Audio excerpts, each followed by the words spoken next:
The continued revelations of tax evasion schemes like the Paradise Papers has prompted the European Union to clamp down on tax havens worldwide. And the list of 17 countries to watch has been compiled, with South Korea being one of them. And Seoul's finance ministry has hit out at the move, describing it as a violation of the country's tax sovereignty. Our Jeong-yeon reports. The European Union came up with a list of 17 countries that it classed as tax havens on Wednesday. South Korea and the United Arab Emirates were among these countries, which the EU named, quote, non-compliant jurisdictions.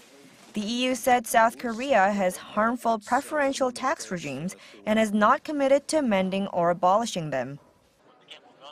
The EU took issue with tax benefits for foreign companies operating in free economic zones and the transparency of the company's activities.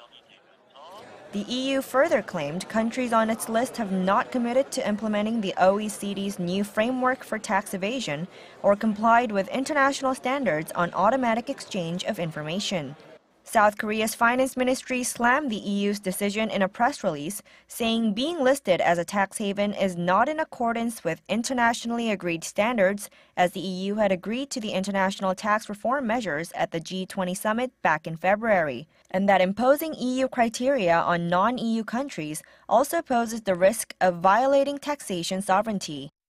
But what does being on the blacklist really mean for South Korea?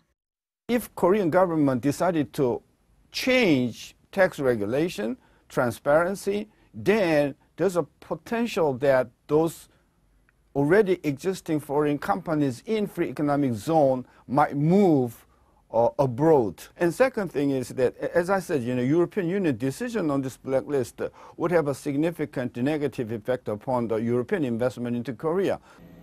The expert adds that considering about 1/3 of foreign investment into South Korea comes from the EU, the blow to the Korean financial market would be, quote, not trivial.